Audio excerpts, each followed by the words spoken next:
Hoje eu vou contar para vocês uma história muito interessante, a história do rei Joaquim. Ele assumiu o trono com 18 anos, mas governou só 3. E a Bíblia conta que ele fez o que era mal aos olhos do Senhor.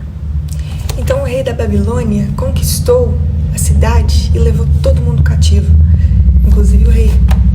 O rei Joaquim ficou preso durante 37 anos. Preso. E aquele foi um momento de exílio para o povo. Momento de reflexão, de busca pelo Senhor. Mas aqui em Jeremias, capítulo 52, versículos 31 ao 34, uma coisa muito linda acontece. E eu vou ler para você. E sucedeu no ano 37º do cativeiro de Joaquim, rei de Judá, que o Evil-Merodach, rei da Babilônia, levantou a cabeça de Joaquim, rei de Judá, e o tirou do cárcere. E falou com ele benignamente, e pôs o seu trono acima dos tronos dos reis que estavam com ele em Babilônia. Ele fez mudar as vestes da sua prisão e passou a comer pão, sempre na presença do rei, todos os dias da sua vida. E quanto à sua alimentação, foi-lhe dada a refeição contínua do rei da Babilônia, porção cotidiana até o dia da sua morte, todos os dias da sua vida. O rei Joaquim era descendente de Davi, e Deus havia feito uma promessa a Davi, que sempre haveria algum descendente seu vivo. E quando o rei Joaquim ficou tanto tempo na prisão, durante aquele exílio do povo, isso representava uma dúvida, um questionamento. Se ele morresse sem ter nenhum descendente, significaria que Deus não cumpriu a promessa.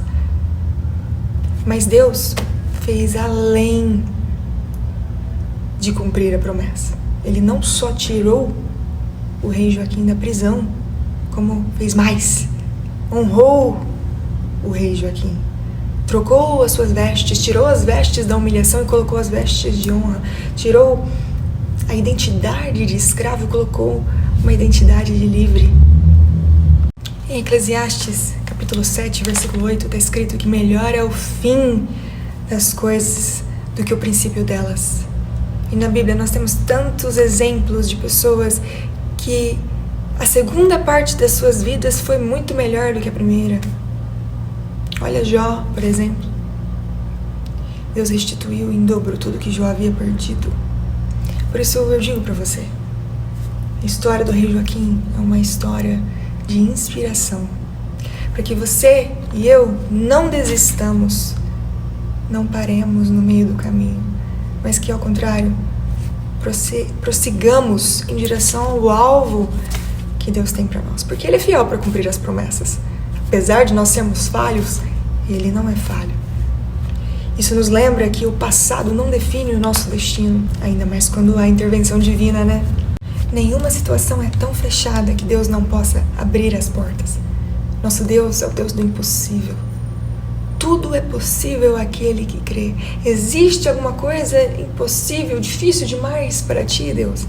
Jó disse no último capítulo: eu reconheço que para ti nada é impossível e que nenhum dos teus planos pode ser frustrado. Reconheça também que Deus é fiel para cumprir as promessas dele, e as suas você também tem que cumprir. Afinal de contas, Deus quer que façamos a nossa parte também. Lembra quando Jesus disse para tirarem a pedra para que ele ressuscitasse Lázaro? Ele poderia ter tirado, mas ele não atirou, porque nós temos que fazer a nossa parte. É importante que nós façamos a nossa parte.